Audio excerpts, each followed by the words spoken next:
morning, Corey and I went to the launch of Sunday Assembly in Cleveland.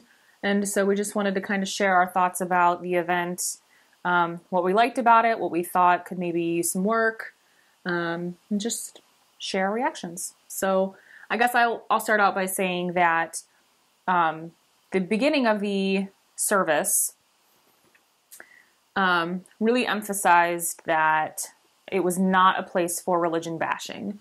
That, you know, if a group of atheists wants to engage in that there is a time and place for that, but Sunday Assembly was not that place, which I thought was awesome. I thought that set up a really good tone, you know, for the service. And then it was also mentioned that, you know, both believers and non-believers were welcome, you know, that it was designed to be a very welcoming environment, which again, I thought was really great. Like I like anything that's really positive and productive. But then throughout the service, talking about different things, I felt like comments like, you know, we don't need a supernatural explanation for things, or comments like that peppered throughout the service. I don't know how that would set up a welcoming environment for someone who was a believer. So that was kind of my, you know, if I could see something done differently, that, you know, to be more conscientious about, you know, let's stick with the positive things that we want to emphasize, maybe not remarking at all on what we lack a belief in. So if it's a godless congregation, then of course, you know, we don't have a supernatural explanation for something, but do we necessarily need to say that? You know, how does that help create a welcoming environment for believers and non-believers? So that was kind of my biggest thing.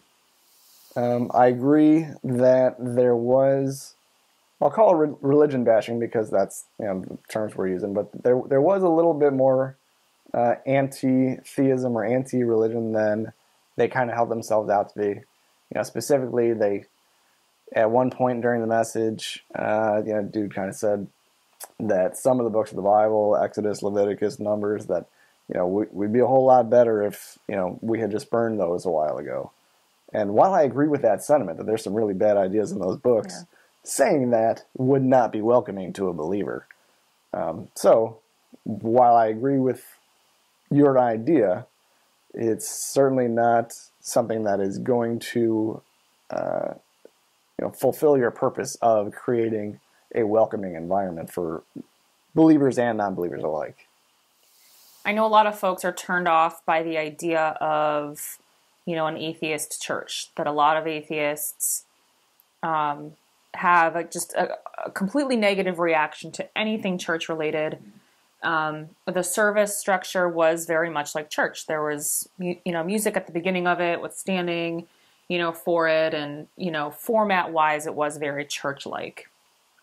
That being said, the Sunday Assembly doesn't falsely advertise its intent, you know, that it is, you know, a godless congregation. It is kind of like an atheist church. And so if someone is not looking for that, that's cool, you know, not a big deal. But there might be folks who would find that attractive. And so I very much see the value in that, simply from that perspective that, you know, not every non-believer has the same perspective or is looking or not looking, you know, for the same thing.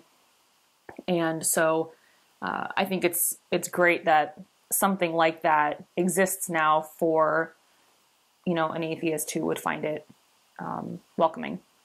So a lot of skeptics and freethinkers, you know, when they attend events, philosophy meetings, or, you know, different sorts of meetup group type things, you know, they go and they want to interact. They want to do questions and answers. They want to bounce ideas off of one another. And the format was very much like a church. You know, there was, you know, a couple songs. There was a message, kind of like a sermon, similar to a sermon. There even was an offering. They kind of passed a little cat in the hat around. A couple more songs, and then that was about it. So there wasn't really that place to fulfill that need for skeptics or freethinkers where they want to engage. It was more just, I'll call it a lecture, for want of a better term. And I was kind of put off by that because I don't go to those sorts of things to just listen. I go to challenge ideas or to have my own ideas challenged. And well, I didn't get that part of me fulfilled.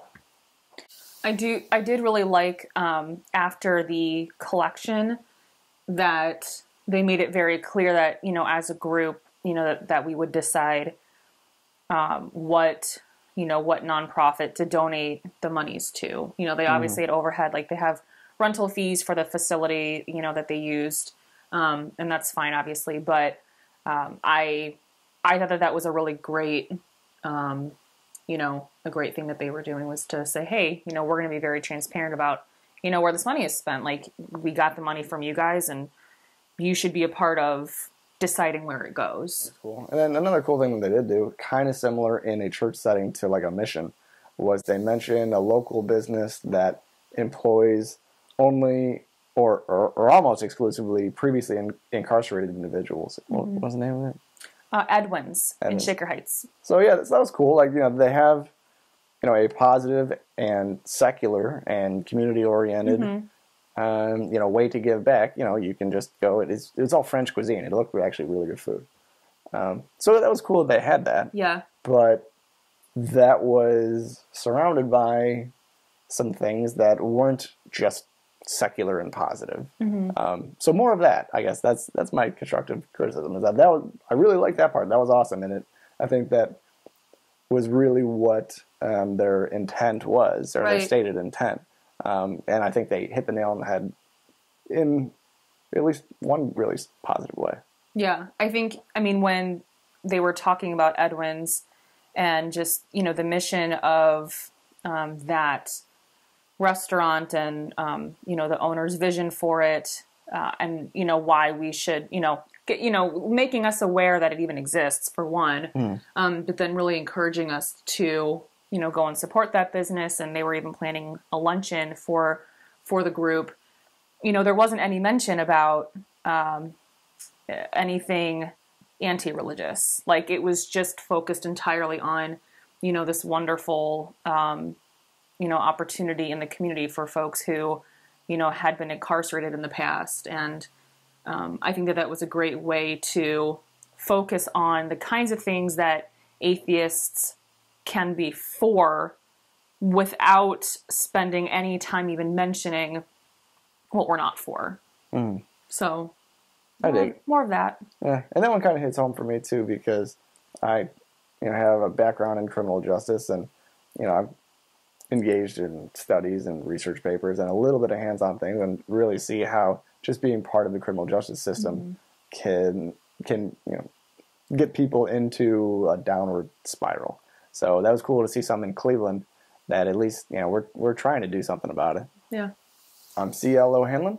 And I'm Bridget O'Hanlon, and we're the Atheists Next Door.